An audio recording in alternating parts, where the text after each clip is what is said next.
नमस्कार। नमस्कार नमस्कार। जब बचपन तुम्हारी गोद में आने से कतराने लगे, जब माँ की कोख से झांकती जिंदगी बाहर आने से घबराने लगे, तो समझो कुछ गलत है। जब तलवारें फूलों पर जोर अजमाने लगें, जब मासूम आंखों में खौफ नजर आने लगे, तो समझो कुछ गलत है। ऐसी बहुत जोरदार, बहुत प्रभावी और बहुत मार्मिक पंक्तियां लिखने वाले देश के ख्यात नाम कवि, लेखक, रचनाकार और विज्ञापन जगत के मशहूर व्यक्ति, जो बड़ी बड़ी कंपनियों के सीईओ रहे हैं, आज भी बड़ी कंपनी के एक सीईओ हैं, मुख्य प्रशासनिक अधिकारी के तौर पर काम कर रहे हैं और केंद्रीय फिल्म प्रमाणन बोर्ड के माननीय अध्यक्ष भी हैं। ऐसे माननीय प्रसून जोशी जी हमारे साथ हैं भारतीय शिक्षण मंडल की इस फेसबुक लाइव व्याख्यान श्रृंखला में। प्रसून जी, आपका बहुत बहुत स्वागत है। धन्यवाद मुझे आमंत्रित करने के लिए, बहुत बहुत। और मैं ये भी बताता चलूं कि प्रसून जी संभवतः सेंसर बोर्ड के अध्यक्ष का पद संभालने वाले भारत के सबसे युवा व्यक्ति हैं और उन्होंने उस 2017 में जब से इस पद को संभाला है, तब से उस संस्था को प्राय एक तरह से विवाद मुक्त भी किया है और उसकी जो प्रतिष्ठा है उसको वापस स्थापित करने की कोशिश भी की है। प्रसून जी, ये मंच है भारतीय शिक्षण मंडल का, जिसमें हम लोग कोरोना के बाद से उपजी स्थितियों पर और पूरे देश के सांस्कृतिक और शिक्षा परिदृश्य पर भी बात करते हैं। और आपने जो आज की चर्चा का विषय चुना है वो भी बहुत ही सुंदर और बहुत महत्वपूर्ण विषय है, चूंकि आप बहुत नजदीकी से मानव जीवन को देखते रहे हैं। तो सबसे पहले तो शुरू करते हैं कि आप मानव जीवन को आज कैसे देख रहे हैं, यहां से अपनी बात शुरू करते हैं। देखिए, कोरोना के बारे में तो इतनी चर्चा हो चुकी है और ऐसा नहीं है कि आप और मैं किसी और सत्य को भोग रहे हैं और जो अभी सुनने वाले आपके सब अतिथि हैं इस समय वो किसी और सत्य को भोग रहे हैं। हम सभी एक ही सत्य को सामूहिक रूप से भोग रहे हैं।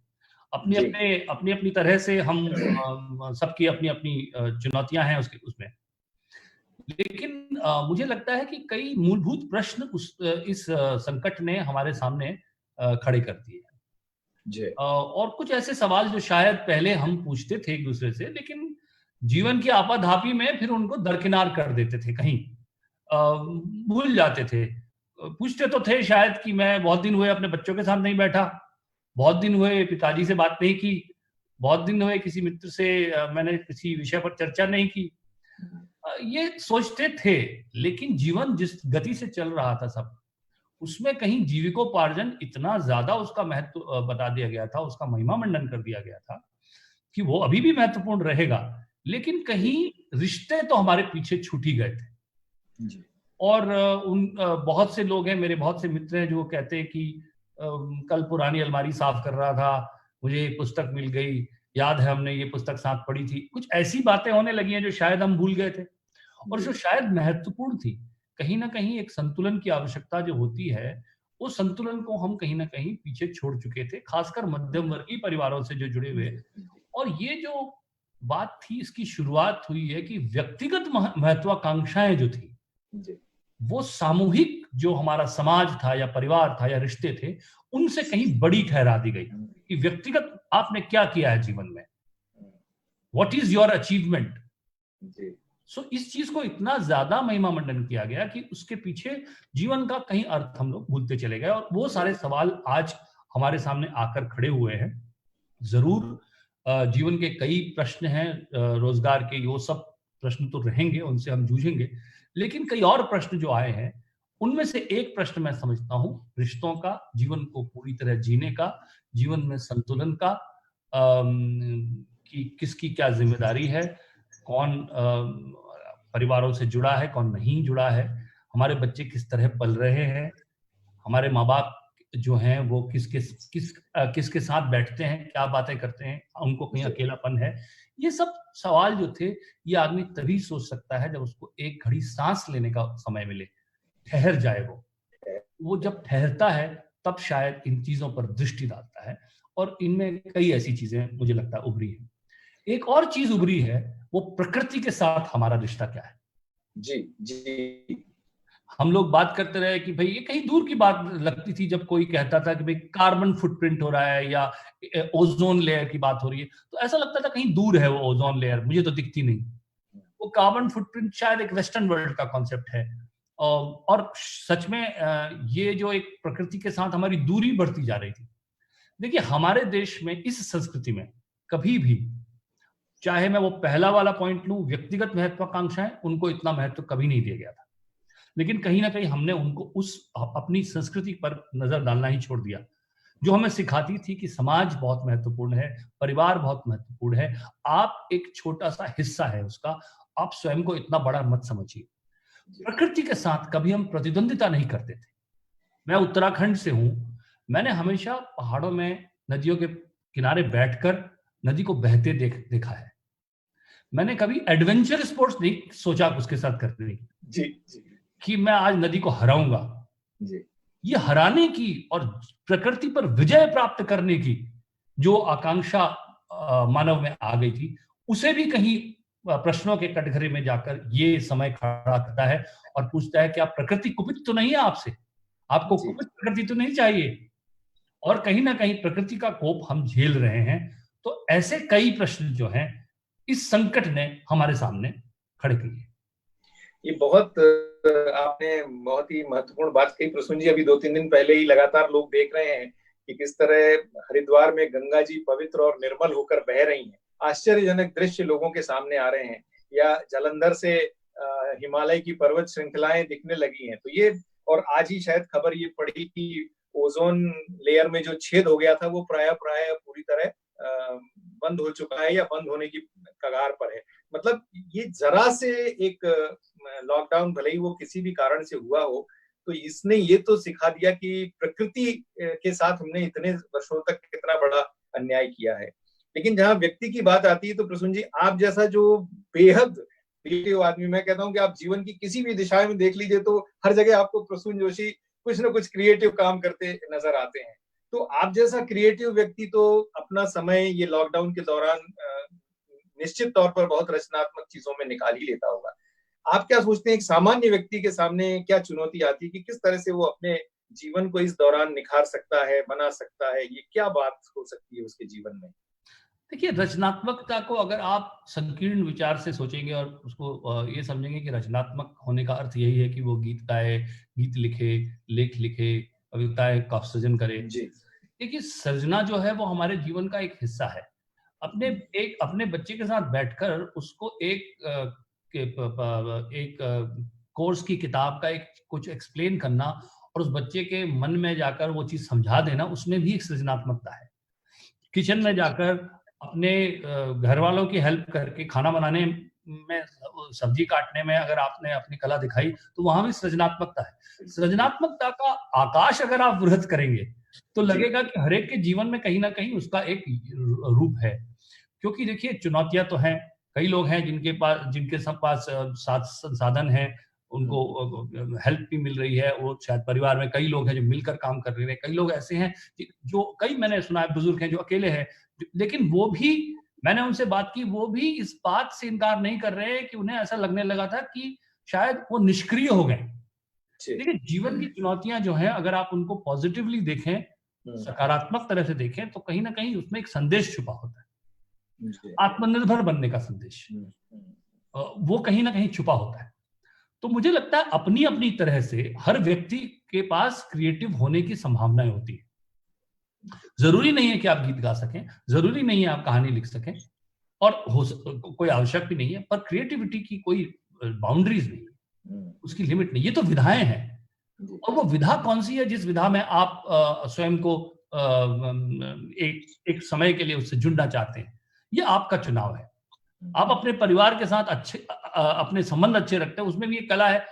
भाई, कई बार आपको लगता है, अब मेरे पेरेंट्स हैं, मैं इस के दौरान मैंने अपने माता पिता, मेरे पिताजी 85 साल के हैं, माँ 80 साल की हैं, दोनों कम सुनते हैं, ऊंचा सुनते हैं, और ये भी एक कला है कि मैं उनके पास कितने बैठकर किस तरह उनसे अपनी बात कहता हूँ या उनसे सुनता हूँ।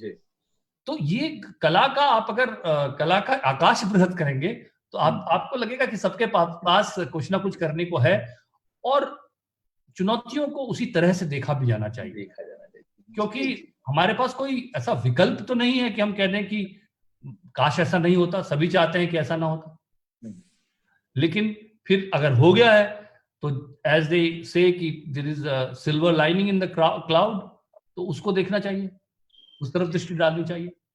तो अभी जैसे थोड़ी देर पहले ही आपसे चर्चा हो रही थी और हमने कहा कि कुछ लोगों ने अपने आप को अलग ढंग से एक्सप्लोर किया है, और आपने एक बहुत अच्छी बात कही थी कि मतलब मैं चाहता हूं कि वो स्थायी, मतलब वो टिके।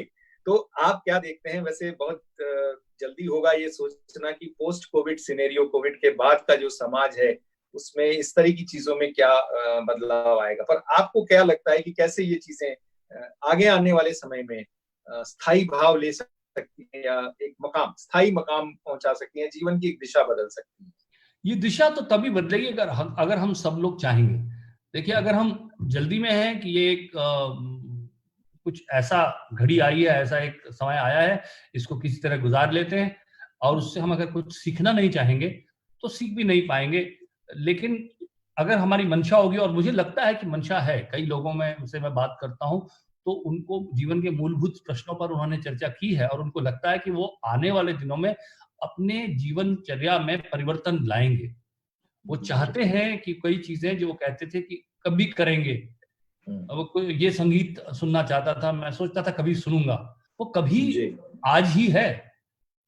और लोगों को अपनी, देखिए, इंसान को ये एहसास होने लगता है कि वो इनविंसिबल है, इनफेलेबल है, वो अमर है, कहीं ना कहीं उसको ऐसा लगने लगता है, क्योंकि हमारी जो पीढ़ियां हैं उन्होंने अगर आप देखें तो संकट कम देखे जी लोगों ने, बिल्कुल ठीक। और इसलिए हमें शायद कहीं इस बात का अनुभव नहीं है कि जीवन जो है वो क्षणभंगुर है, और जो आज मेरे पास है ये क्षण बहुत ही मूल्यवान है, और इसके साथ न्याय करना बहुत आवश्यक है, और कल मैं भी अनंत में विलीन हो जाऊंगा, ऐसी सोच नहीं है लोगों की। जी देखिए, भुलावे में रहते हैं जल्दी से, क्यों व्यक्ति जल्दी, कई बार तो वो काम पे निकलता है और कई बार वो खुद से भागता है। जी बिल्कुल।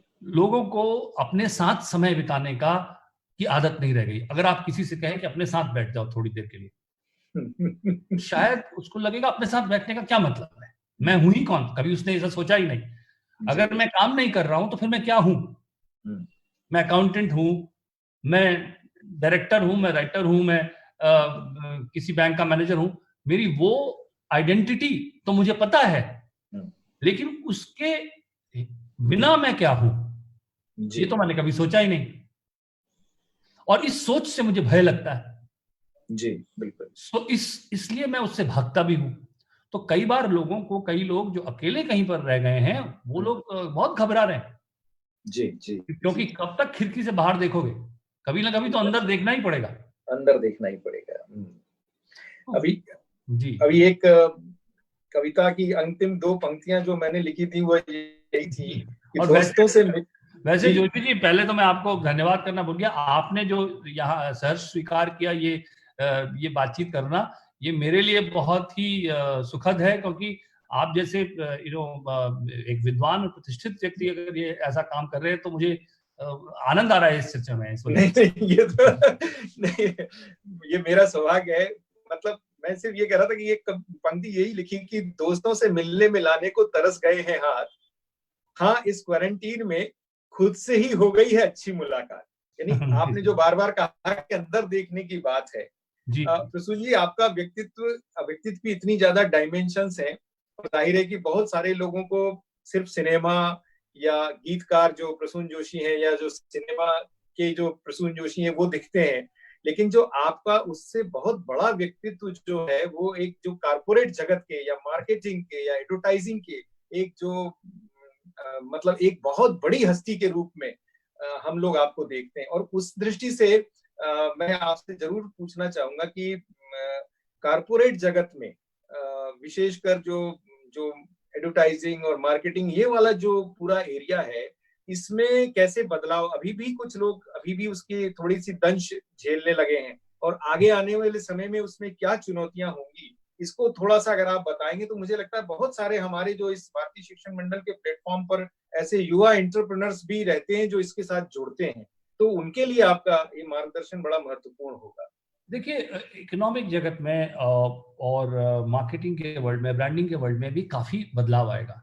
अगर आप देखें कभी कुछ तो ऐसी चीजें हैं जो जिनके परिणाम अभी दिखेंगे, कुछ ऐसी चीजें जिनके दूरगामी होंगे, परिवर्तन होंगे, क्योंकि जब जब इस तरह की घटनाएं हुई हैं, तो अब आप सेकेंड वर्ल्ड वॉर ले लीजिए। सेकेंड वर्ल्ड वॉर में के बाद एक बहुत बड़ा परिवर्तन आया था यूरोप में, खासकर कि महिलाएं आगे आकर उन्होंने घर से बाहर निकलकर काम करना शुरू किया, क्योंकि पुरुषों की संख्या कम हुई वॉर के टाइम पर।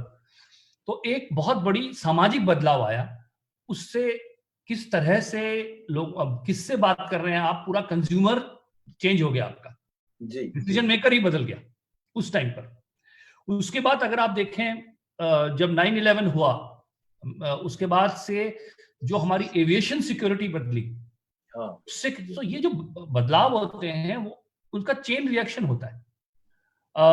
जब 2002-2004 के आसपास सब वो जो चाइना में सार्स की बात हुई थी,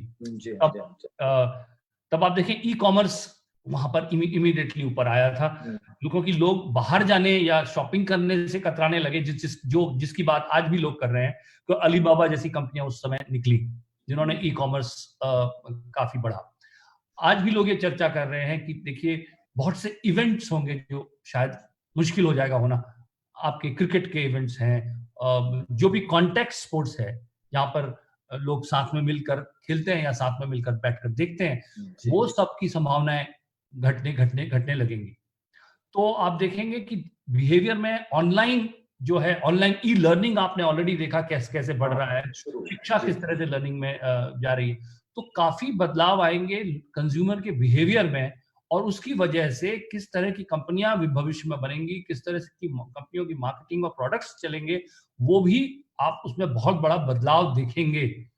ई कॉमर्स तो ऑलरेडी आप देख रहे हैं कि बहुत तेजी से आगे बढ़ रहा है। जी, आपने देखा होगा कई ये फूड डिलीवरिंग कंपनीज हैं, जोमेटो, इस तरह की जो कंपनियां हैं, ये अब ग्रोसरी की तरफ बढ़ रही हैं कि हम खाना नहीं, ग्रोसरी डिलीवर करेंगे, ग्रोसरी डिलीवर करेंगे। हाँ, तो इस तरह की नई संभावनाएं खुलेंगी।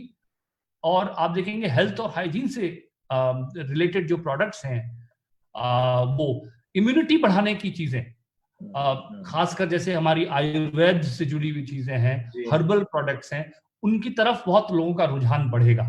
जी। और एंटरटेनमेंट के प्रोडक्ट्स बहुत बदल जाएंगे। जब सिनेमा में आप जाते हैं, देखिए cinema is a collective viewing, आप सामूहिक रूप से देखते हैं। जब आप सामूहिक रूप से देखने के लिए कोई चीज बनाते हैं वर्सेस पर्सनल कंजम्पशन के लिए कोई चीज बनाते हैं, जो ओटीटी प्लेटफॉर्म पर उन पे अलग तरह के प्रोडक्ट्स आएंगे। जी। तो मुझे लगता है कि हर सेक्टर में इसका प्रभाव आपको दिखाई देगा। सोशल डिस्टेंसिंग जो आप कहते हैं, ये सुनने में एक छोटी सी बात लगती है, लेकिन इसके बड़े दूरगामी परिणाम होंगे। लोग एक दूसरे से कितना मिलना चाहेंगे। जी। रेस्टोरेंट्स के बिजनेस का क्या होगा, जो बाहर जहां पे लोग मिलते थे, मीटिंग प्लेसेस क्या होंगे, उनका स्ट्रक्चर क्या होगा, उनमें क्या दूरियां होंगी, किस तरह से होगा, एयरलाइन की सीटिंग अरेंजमेंट्स क्या होंगे। तो मुझे लगता है कि बहुत सी नए सेक्टर्स खुलेंगे और बहुत से एग्जिस्टिंग जो कंपनीज के जो स्ट्रक्चर्स हैं उनमें भी तब्दीलियां आएंगी।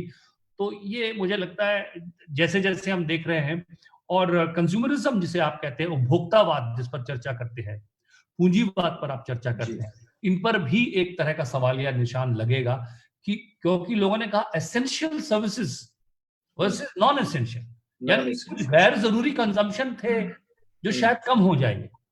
जी, लोग इस पर चर्चा करेंगे कि मुझे इस चीज की जरूरत है, ये खरीदना चाहिए कि नहीं खरीदना चाहिए, जिस पर सोच कम हो गई थी।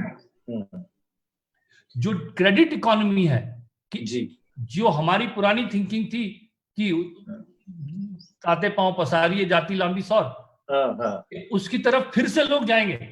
जो क्रेडिट इकोनॉमी थी कि भाई अपने हैसियत से ज्यादा चीज खरीद लो, बाद में पेमेंट करते रहना, वो मानसिकता पर भी कहीं ना कहीं प्रश्न चिन्ह लगेगा। ये तो अभी लोगों को महसूस हो गया, शायद ये पिछले 30-40 दिनों में ही कि हमने कितनी फालतू की चीजें हमारे इर्द गिर्द इकट्ठा कर ली जिनकी हमें शायद ही कभी कोई ज्यादा जरूरत पड़ती हो। और अपने यहाँ तो कहा भी गया है कि साईं इतना दीजिए जामे कुटुंब समाए, मैं भी भूखा ना रहूं साधु न भूखा साधु न जाए। भूखा जाए। उसके अलावा और किसी की जरूरत नहीं पड़ती।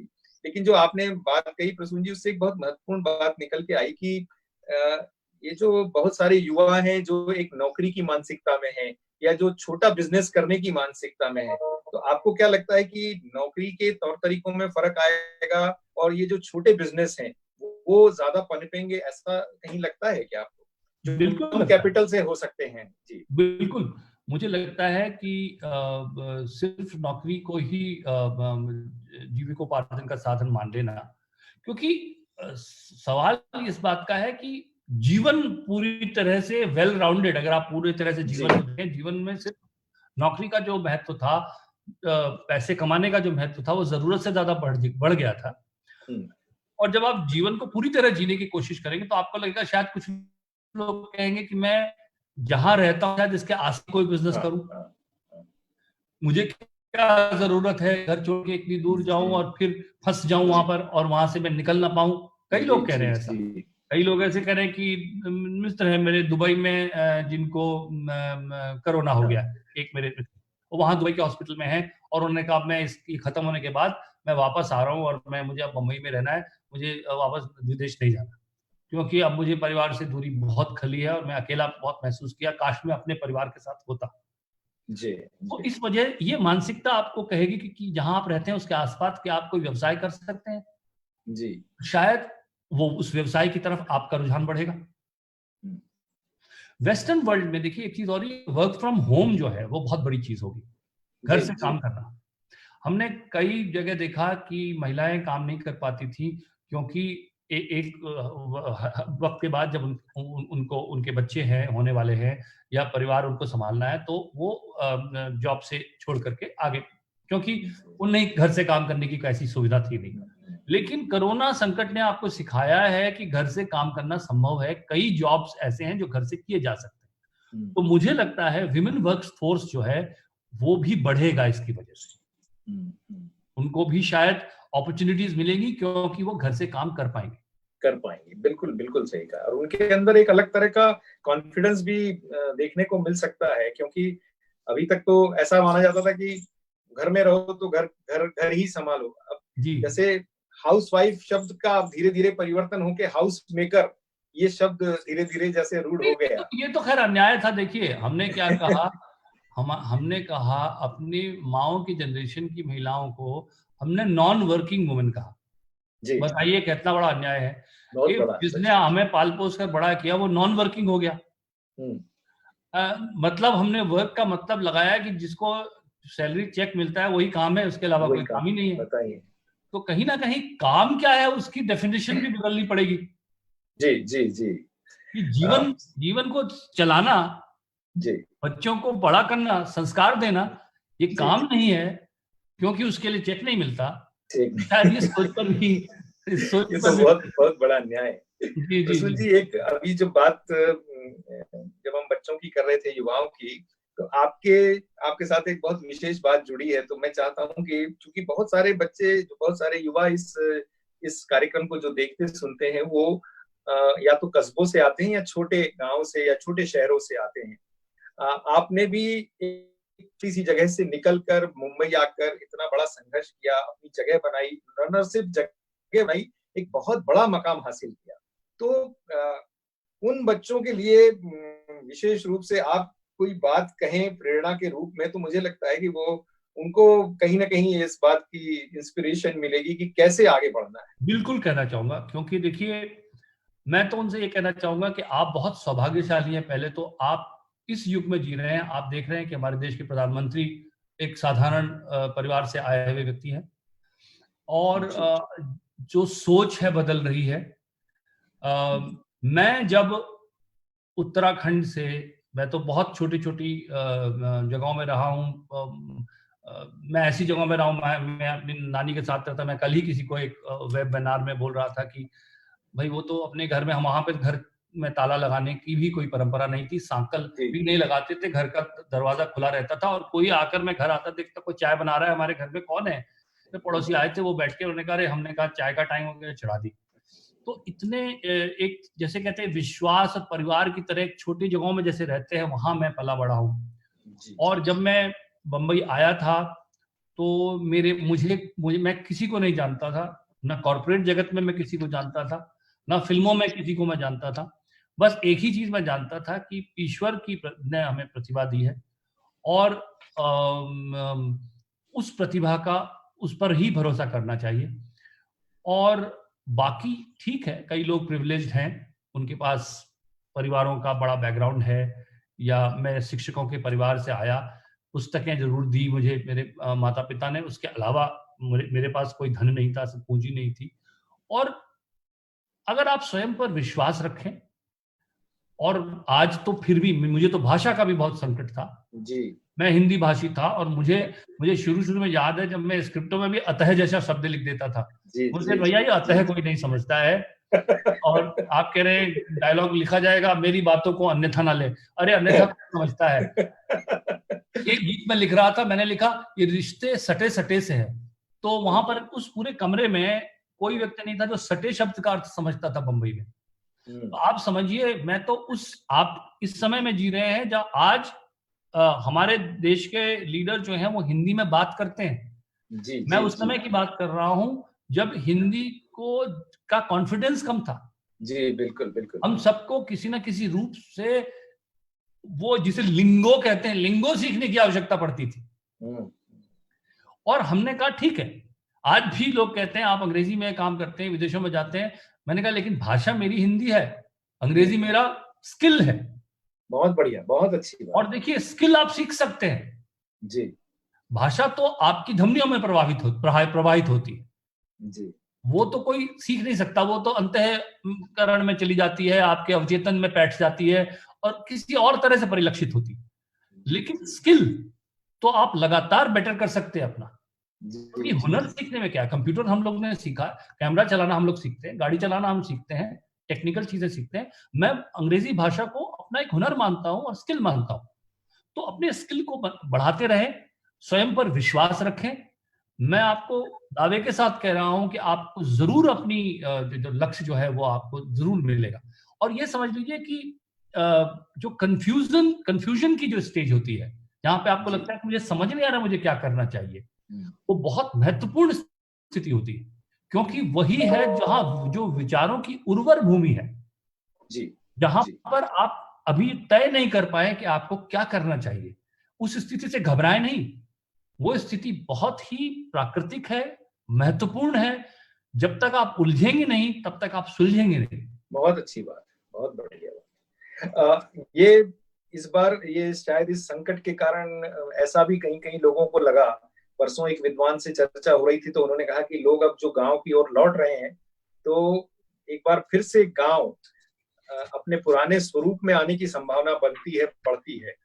तो उसको लेकर आप क्या सोचते हैं कि क्या ये भी होने वाला है कि जो अर्बन रूरल डिवाइड था एक तरह से बहुत ज्यादा बढ़ गया था पिछले 10 साल में, तो देखें तो बहुत ही ज्यादा हो गया, कहीं वो उसमें फर्क आएगा क्या? जी, मैं सजदा जी, एक कविता है मेरी। जी जी, वाह। उखड़े उखड़े क्यों हो वृक्ष सूख जाओगे। क्या बात, क्या बात। उखड़े उखड़े क्यों हो वृक्ष सूख जाओगे, जितनी गहरी जड़ें तुम्हारी उतने ही तुम हरी आओगे। वाह, क्या बात, बहुत सुंदर। धरती के अंतस में जो गहरा उतरेगा, जी, धरती के अंतस में जो गहरा उतरेगा, उसी के नैनों में जीवन का राग दिखेगा। वाह वाह, बहुत बढ़िया। जिन पैरों में मिट्टी होगी, धूल सजेगी, उन्हीं के आगे एक दिन सारा विश्व झुकेगा। बहुत सुंदर, बहुत सुंदर। तने तने से क्यों हो, तने तने से क्यों हो वृक्ष टूट जाओगे। वाह। जितना झुकना तुम सीखोगे उतने ही तुम लहराओगे। उखड़े उखड़े क्यों हो वृक्ष सूख जाओगे, तुम तक पत्थर आते हैं सौभाग्य तुम्हारा।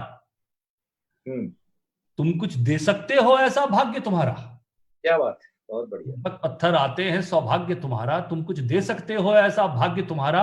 यदि तुम पर यौवन आएगा पुष्प खिलेंगे, तभी एक दिन महकेगा वैराग्य तुम्हारा। वाह, बहुत सुंदर, बहुत सुंदर। शुष्क शुष्क से क्यों हो वृक्ष मुरझ जाओगे, शुष्क शुष्क से क्यों हो वृक्ष मुरझ जाओगे, जितना अश्रु नहाओगे तुम उतने ही खिलते जाओगे। जड़ का होना और जड़ होना अलग अलग है।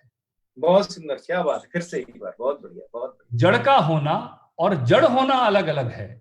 जी जड़ के बिना कहां चेतन तुम हो सकते हो। जी जी जी। जड़ का होना और जड़ होना अलग अलग है। जड़ के बिना कहां चेतन तुम हो सकते हो। चुप हो जाना और चुप रहना अलग अलग है। शब्द बिना तुम अर्थहीन हो खो सकते हो। बहुत सुंदर, बहुत बढ़िया, बहुत बढ़िया। सिमटे सिमटे क्यों हो वृक्ष बिखर जाओगे। जी। सिमटे सिमटे क्यों हो वृक्ष बिखर जाओगे। ये शाखाएं नृत्य करेंगी हवा से जब तुम बतियाओगे। उखड़े उखड़े क्यों हो वृक्ष सूख जाओगे। जितनी गहरी जड़ें तुम्हारी उतने ही तुम हरियाओ। बहुत सुंदर, बहुत सुंदर। और इसमें आपने पूरे प्रश्न का जो मर्म है कि जड़ें हमारी कहाँ हैं, इसको अगर हम खोज लें, और जी वही इतने कई वर्षों से जो हमारे अंदर जो एक मन में दुविधा थी कि हम अपनी जड़ों को छोड़कर कहीं और ढूंढ रहे थे ठौर अपना, तो शायद ये जो काल है इसने एक बार फिर से हमें झकझोर के कहा है कि भैया फिर से ढूंढो अपनी जड़ें कहाँ हैं, उसको खोजने की कोशिश देखिए, करो। हम लोग जो थे पॉटेड प्लांट बनते जा रहे थे, गमले का जी पौधा बनते जा रहे थे, जहां जिस बालकनी में चाहे लगा दिए जाते थे। जी। लेकिन आंगन का वृक्ष बनने में जो आनंद है वो कभी पॉटेड प्लांट में नहीं हो सकता। बिल्कुल ठीक बात है, बिल्कुल ठीक बात है। ये प्रसून जी, इसी से एक और बात समझ में आती है कि ये जो जड़ जड़ है, यानी जड़ से जुड़ना, यानी कहीं ना कहीं अपनी संस्कृति से जुड़ना। जी चूंकि ये भारतीय शिक्षण मंडल बार बार इस बात को कहने की कोशिश कर रहे हैं कि हमने शिक्षा को कहीं ना कहीं संस्कृति से काट कर देखने की कोशिश की है। ठीक है कि प्रशासनिक विभाग होते हैं, एक शिक्षा मंत्रालय हो गया, एक संस्कृति मंत्रालय हो गया, लेकिन जब तक शिक्षा और संस्कृति का मेल नहीं होगा, जो पहले होता ही था और जो एक एक स्वाभाविक प्रक्रिया है, तो आप क्या सोचते हैं कि शिक्षा को संस्कृति के साथ ही जाना चाहिए या नहीं जाना चाहिए? इस पर थोड़ी सी बात आप अगर बताएं तो। बिल्कुल साथ ही जाना चाहिए। देखिए, अगर आप उसको कंपार्टमेंटलाइज करते हैं, आप शिक्षा को क्या समझते हैं? 2 दूनी 4 शिक्षा है, H2SO4 शिक्षा है। लेकिन जब तक आप सांस्कृतिक रूप से ये नहीं समझेंगे कि उस शिक्षा से मुझे सिर्फ, जैसे मैंने कहा कि स्किल और भाषा दोनों साथ चलनी चाहिए। जी जी। और जब तक आप उसको पूरी तरह मर्म नहीं, मैं जब मैनेजमेंट स्कूल में गया तो मैंने देखा वहां पर बड़े बड़े लीडर्स या सीईओज भी जब आते थे तो कहीं ना कहीं कविता से ही कोट करते थे फाइनली कि फलाने कवि ने ऐसा कहा है, फलाने ने ऐसा कहा है। मैंने कहा कि देखिए, अगर ये इतनी महत्वपूर्ण है कविता कि हमारे देश के बड़े बड़े लीडर्स को पार्लियामेंट में भी कविताओं का सहारा लेना पड़ता है, जी। और शिक्षकों को भी कविताओं का सहारा लेना पड़ता है, और साइंस के बड़े बड़े प्रोफेसर को लिटरेचर से उद्धृत करना पड़ता है, तो हम साहित्य को मैनेजमेंट के कोर्स का हिस्सा भी क्यों नहीं बना देते? बहुत अच्छी बात, बहुत बढ़िया। क्योंकि कहीं ना कहीं हम जीवन का अर्थ किसी को नहीं समझा रहे हैं। हमारे सामने हम ये क्या है, मशीन तैयार करने की विधि है। जब आप जिस तरह की शिक्षा पद्धति हम फॉलो करते हैं वो हम मशीनें तैयार करते हैं। जी, जी। जिसको नट बोल्ट लगाना आए, लेकिन ये समझ में नहीं आया कि नट बोल्ट किस लिए लगाया जा रहा है और ये मशीन फाइनली मेरे जीवन में क्या करने वाली है।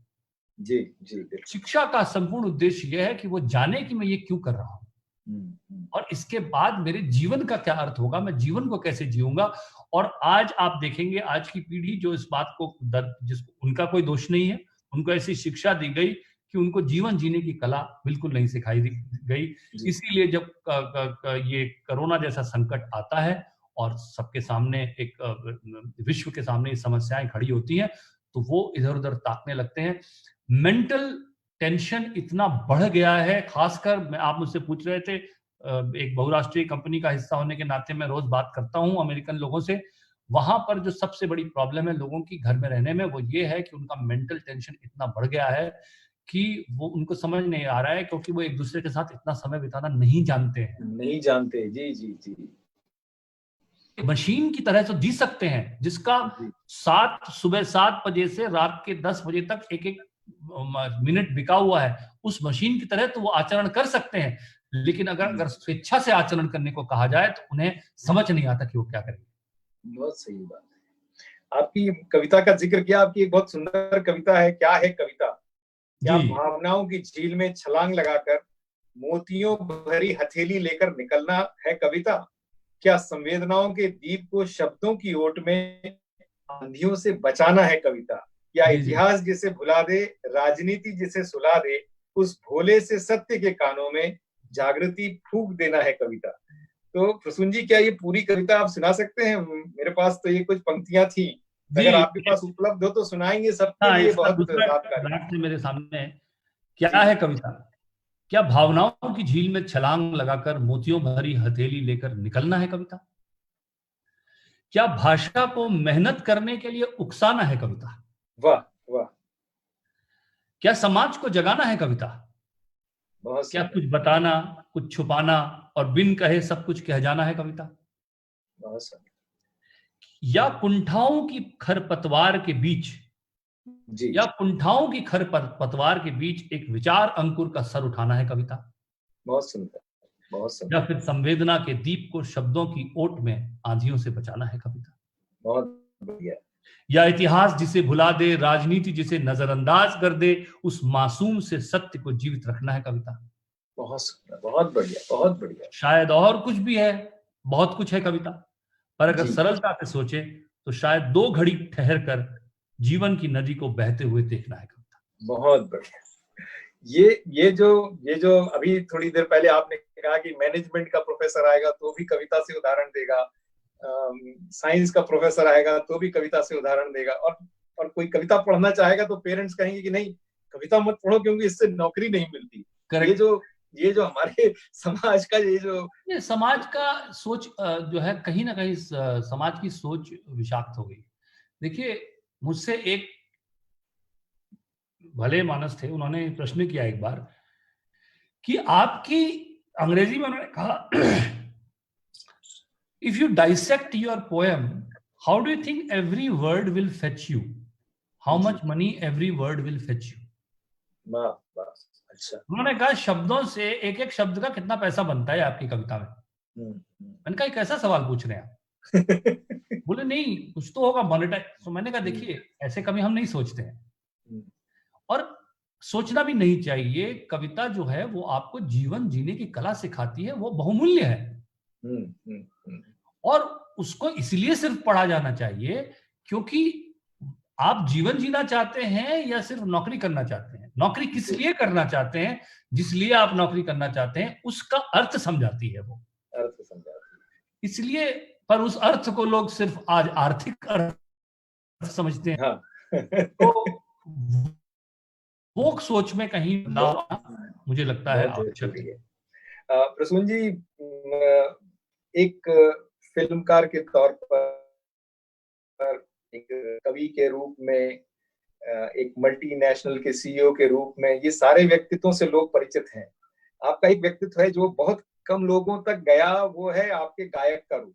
जी तो मुझे लगता है कि ये, चूंकि बातचीत हमारी चल रही है, क्या आप गीत कोई गा के सुनाएंगे? तो मैंने तो सुना है, इसलिए मैं तो आपका फैन हूं, पर बहुत लोगों ने आपका गीत नहीं सुना है, तो अगर कुछ गा के सुनाएंगे तो लोगों को बहुत अच्छा लगेगा, तो सुन लीजिए। जी जी, जरूर जरूर। जी एक गीत की ज्यादातर फरमाइश रहती है कि मैंने एक लोकगीत लिखा था, बाबुल जिया मोरा जी, घबराए, एक लड़की। बाबुल जिया मोरा घबरा, जी वो जी मैं जी, आपको सुना देता हूँ। एक बहुत बड़ी। बिटिया जो है अपने पिता से कह रही है कि मुझे कहाँ विवाह मेरा होना चाहिए। जी बाबुल जिया मोरा घबराए, बाबुल जिया मोरा घबराए, वाह बिन बोले रहा न जाए, बिन बोले रहा न जाए, बाबुल जिया मोरा घबराए, बाबुल मोरी इतनी अरज सुन लीजो, मोहे सोनार के घर ना दीजो, वाह, मोहे सोनार के घर ना दीजो, मोहे जेवर कभी न भाए क्या बात है। बाबुल, जिया मोरा घबराए बाबुल, मोरी इतनी अरज सुन लीजो, मोहे व्यापारी घर ना दीजो, मोहे व्यापारी घर ना दीजो, मोहे बहुत सुंदर। धन दौलत ना सुहाए क्या बात है, बाबुल, बहुत सुंदर। जिया मुरा घबराए बाबुल, मोरी इतनी अरज सुन लीजो, मोहे राजा घर ना दीजो, मोहे राजा घर ना दीजो, क्या बात है। मोहे राज न करना आए बाबुल, जिया मुरा घबराए बाबुल रे बाबुल, मोरी इतनी अरज सुन लीजो, मोहे लोहार के घर दे दीजो, मोहे लोहार के घर दे दीजो, जो मोरी जंजीरें पिघलाए बाबुल, जिया मुरा घबराए। बहुत सुंदर, बहुत सुंदर। मुझे लगता है कि जिन लोगों ने शायद प्रसून जी का गाना पहली बार सुना होगा वो फैन हो गए होंगे। मैंने तो जब सुना था तब से मैं बहुत ज्यादा फैन हूँ, और मैंने बहुत अनाधिकार चेष्टा कर ली। मैंने सोचा नहीं नहीं, कि ऐसी बात नहीं है। एक गीतकार से आप लय में पढ़ने और संगीत बात करेंगे, तो ऐसी कोई उसमें बात नहीं है। प्रसून जी, एक और बात जो इसमें से आती है कि जो आपने लोक के जो अलग अलग पक्षों को अपने गीतों में कहीं ना कहीं डालने की कोशिश की, चाहे वो दिल्ली सिक्स में गाने हों या चाहे और भी फिल्मों के हों, या ये भी, तो ये कैसे आप साध लेते? एक तरफ बिल्कुल देखिए मल्टीनेशनल एडवर्टाइजिंग वर्ल्ड जो एक बिल्कुल चकाचौंध वाला एक पूरा का पूरा संसार बिल्कुल अलग है, और ये दूसरी तरफ बिल्कुल जहां जमीन की सौंधी महक है, बिल्कुल खेत क्यारियां खलिहान लोहार और सुनार, ये सब कैसे साध लेते हैं प्रसून जी आप? साधना तो कुछ नहीं, देखिए बचपन मेरा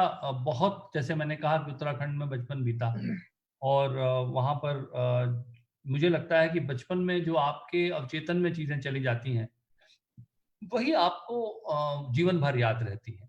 उसके बाद आप निकल जाते हैं, हर एक के अपने संघर्ष होते हैं। मैं अपने संघर्षों को कभी महिमा मंडित नहीं करता हूँ।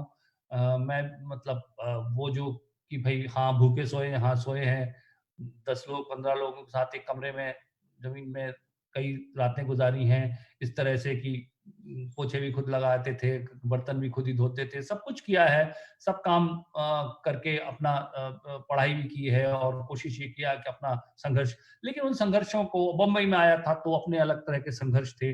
आपको जी। मालूम है कि कितना मुश्किल है फिल्म इंडस्ट्री में, इतने सारे कैंप्स हैं, ये सब है, उसके बीच अपने रास्ते को बनाना।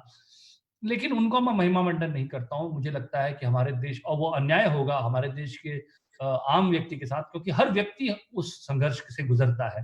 और जी। मध्यम वर्गीय परिवारों में ये चीज़ तो कम से कम हम सिखाई जाती है कि कम से कम हम जड़ों से जुड़े रहते हैं। जी। संस्कार हमारे बहुत स्ट्रॉन्ग रहते हैं। तो हम कई चीज़ें कर लेते हैं, लेकिन कभी अपनी, वही मैंने कहा कि धरती के अंतस में जो गहरा उतरेगा, उसी के नैनों में जीवन का राग दिखेगा। हम्म। तो वो मैं नहीं भूलता हूँ कभी, और हर चीज़ को एक चुनौती की तरह लेता हूँ, और जो काम करता हूँ कोशिश करता हूँ कि उसके साथ पूरा न्याय करूँ। जब मैं सीबीएफसी का चेयरमैनशिप में एक्सेप्ट कर रहा था तो कई लोग ने कहा भाई ये बड़ा मुश्किल काम है, कंट्रोवर्शियल काम है, और कोई भी इसमें कभी खुश नहीं रहा। तो मैंने कहा कि जो भी है ये एक आवश्यकता है, और उस वक़्त ज़रूरत थी कि कोई आकर उसको ठीक करे वहाँ पर। तो मैं कभी चुनौतियों से नहीं घबराता, और मैं ये मानता हूँ कि ईश्वर, पहले तो मैं स्वयं को निमित्त मानता हूँ। मैं ये मानता ही नहीं हूँ कि मैं इलेक्ट्रिसिटी हूँ, बिजली हूँ। मैं सिर्फ़ एक इलेक्ट्रिसिटी का तार हूँ, जिससे बिजली गुज़र जाती है और उसको बहुत श्रेय मिल जाता है। तो बहुत मुझे सुंदर बात कही है। हाँ, बहुत। तो मैं अपने आप को उससे एक बस एक पूरी निष्ठा से अपने काम को करने में यकीन रखता हूँ, और मुझे लगता है बाकी सब ठीक है, बाकी सब हो जाता है। आप अपना काम पूरी तरह कर सके, यही आपके अधिकार में है। तो कोई भी चीज मैं करता हूं तो उसको पूरे मन से करता हूं, और मुझे ये लगता है कि किसी और ने किया है तो मैं क्यों नहीं कर सकता, क्योंकि वो भी तो हाड़ मांस का ही इंसान था जिसने ये पहले किया होगा। तो ये समझकर मैं उसमें डुबकी लगा देता हूँ। ये बहुत मार्के की बात कही है प्रसून जी। जिस दिन ज्यादातर लोगों को ये समझ में आ जाए कि वो इलेक्ट्रिसिटी नहीं है, इलेक्ट्रिसिटी के तार हैं जिसमें से होके इलेक्ट्रिसिटी गुजर जाती है, तो मुझे लगता है कि बहुत लोगों की बिहेवियरल प्रॉब्लम्स खत्म हो जाएंगी। अरे देखिए, मैं तो ये समझता हूँ कि क्रिएटिव लोगों को भी ज्यादा अपने आप को महिमा मंडित नहीं करना चाहिए। मैं अपने जो फाइनेंशियल अकाउंटेंट हेड है उनसे ये कहता हूँ, देखिए आप और मुझ में सिर्फ ये फर्क है कि आप नंबर समझते हैं, गणित ज्यादा समझते हैं, मैं शब्दों को और संगीत को ज्यादा समझता हूँ। हम लोगों को दूसरी तरह से बनाया गया है, लेकिन आप भी उतने ही विशेष हैं, स्पेशल है जितना मैं हूं, तो मुझे कोई स्पेशल ट्रीटमेंट देने की आवश्यकता नहीं है। और दूसरी बात यह है कि आप क्या सर्जना आप क्या करेंगे, जो रचा जाना था वो तो रचा जा चुका है। बहुत सुंदर। रचयिता तो कोई और था, आपके पास तो सिर्फ एक वेंटेज पॉइंट है, देखिए, जी और वेंटेज पॉइंट में ही कला है। मैं दो लोग नदी को देखते हैं, एक व्यक्ति जो नदी की लहरों से जूझ रहा है, अगर आप उससे पूछें नदी क्या है तो कहेगा नदी बड़ी आक्रामक है। जी जी। लेकिन जो नदी के किनारे बैठा है उससे पूछे नदी क्या है तो कहेगा नदी बड़ी शांत है। बात एक ही नदी की हो रही है, जी जी, लेकिन बात अलग अलग हो रही है। यही क्रिएटिविटी है। लेकिन नदी रचने वाला ना वो शांत कहने वाला व्यक्ति है, ना आक्रामक कहने वाला। नदी का रचयिता तो कोई और है, और जब तक आप उस रचयिता से रिश्ता अच्छा रखेंगे तो आप ठीक रहेंगे। जी, बहुत अच्छी बात है ये। चूंकि आपने सेंसर बोर्ड की बात छेड़ दी, मैं चूंकि उस विषय पे नहीं उस तरह से डायरेक्टली नहीं जाना चाहता, लेकिन मैं एक देखिए प्रसून जी, आज के भी इस लॉकडाउन के पीरियड में भी दो तरह के समाज हैं।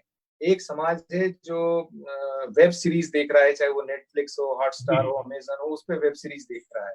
और एक समाज है जो अभी भी 30 साल पुराने रामायण, महाभारत, चाणक्य इसको देख रहा है और इसको एक तरह से एंजॉय कर रहा है, उसको फिर से आत्मसात कर रहा है। तो आज भी हम दो अलग अलग समाजों में हैं। लेकिन ये जो वेब सीरीज वाला जो समाज है, जिसने एक अलग तरह की चीजें देखने का अपना मानस बना लिया, क्या आपको लगता है आने वाले समय में ये सारी चीजें कहीं ना कहीं हमारे मनोरंजन जगत को, हमारे फिल्म जगत को भी प्रभावित करेंगी कहीं ना कहीं? देखिए, मैं तो मानता हूं कि हम जरूरत से ज्यादा मनोरंजन कर रहे हैं। इतना मनोरंजन क्यों चाहिए भाई? जी।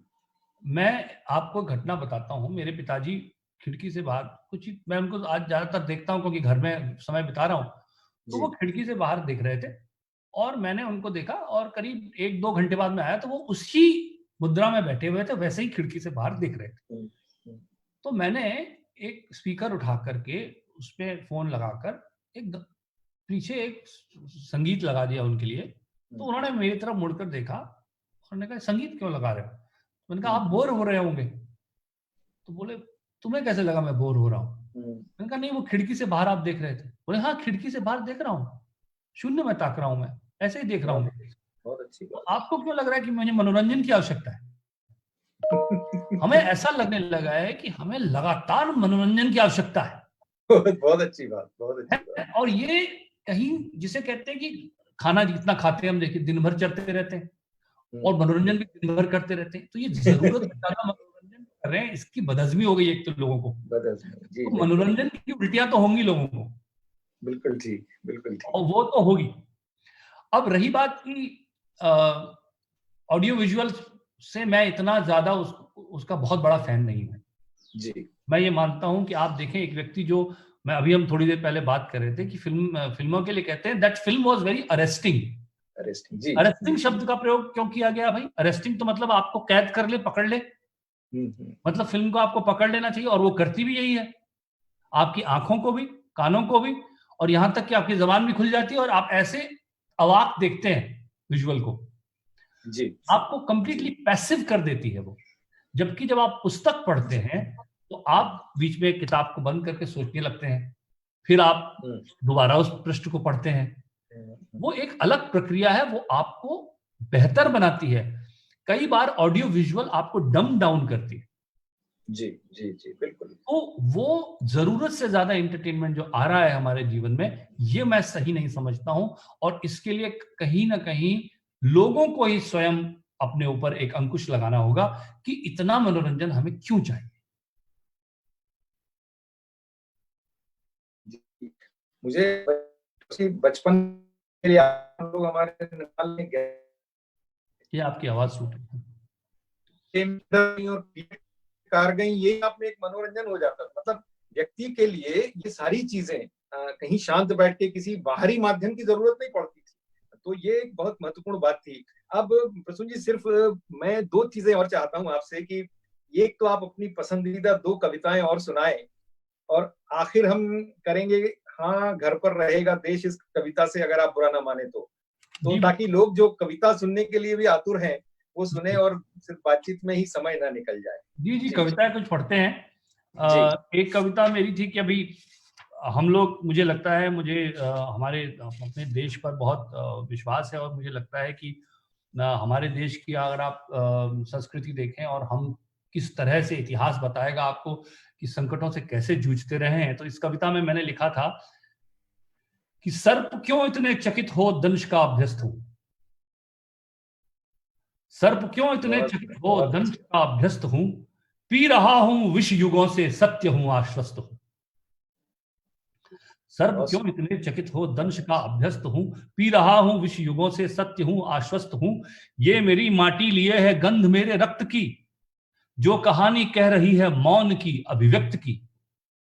ये मेरी माटी लिए है गंध मेरे बहुत रक्त सुंदर। की, जो कहानी कह रही है मौन की अभिव्यक्त की। मैं अभय लेकर चलूंगा, मैं व्यथित न त्रस्त हूं। सर्प क्यों इतने चकित हो दंश का अभ्यस्त हूं।